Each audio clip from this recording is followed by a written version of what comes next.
illicit business dealings. But the Oversight Committee says it doesn't have to show payments linked to Biden to prove he is corrupt.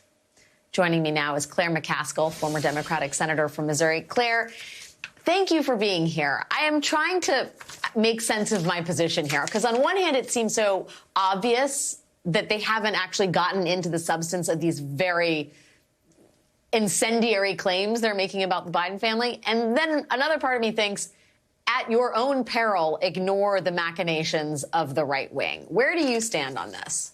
Well, first of all, what Hunter Biden did was dumb, and I think had a great appearance of impropriety. May not have been illegal, but Joe Biden didn't do it. And by the way, we have a long history of family members playing off presidents to try to make money, going all the way back to FDR. We had Richard Nixon's brother. We had, frankly, we had Billy Carter, who was taking money from Libya. And what drives me crazy about this is the blinking red light around Jared Kushner. Why does the Senate not start a hearing? I mean, let's just briefly walk through what Jared Kushner did.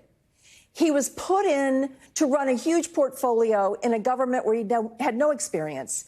Running foreign policy in the Middle East peace process, no experience. What does he do first? He becomes best buddies with the Crown Prince of Saudi Arabia. He gets Trump to go to Saudi Arabia for his first trip. He has the Crown Prince in the White House dining room. He does all that. And what happens the minute Trump leaves office? He starts for the first time a private equity fund.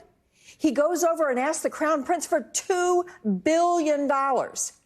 And you know what the committee said that runs the sovereign wealth fund for Saudi Arabia, Alex? They said, you know, this is a really bad idea. They did their due diligence, and it failed miserably in every test of due diligence. And the management fees were excessive. And they recommended against making a $2 billion investment. Of course, the Crown Prince came along and overruled them and gave Jared Kushner $2 billion. Now, compare and contrast that with Steve Mnuchin, who was Treasury Secretary. He went to the Crown Prince to try to trade off his Trump connections. And instead, even though he'd run an investment company, they only gave him $1 billion and paid him less in management fees. This is a huge scandal. I do not understand why the Senate is not doing a hearing on all of the Trump grift. And I'm not even talking about the money they made off foreign governments while they were in office. I absolutely hear what you're saying about... I'm fired up here on this. I'm glad you wanted to talk to me about it. I think there's probably, I guess I wonder if you think the answer to that question, if you're looking at Hunter Biden, why not look at Jared Kushner?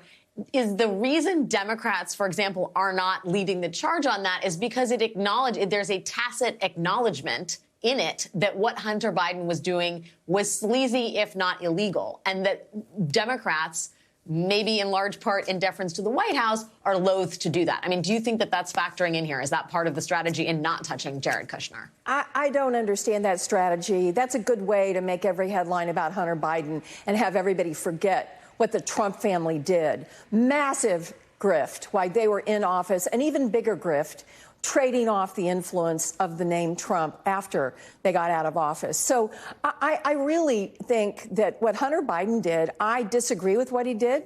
I don't know if his father disagreed with what he did. I know that he was tormented by the death of his other son and the addiction of Hunter. But I do know this.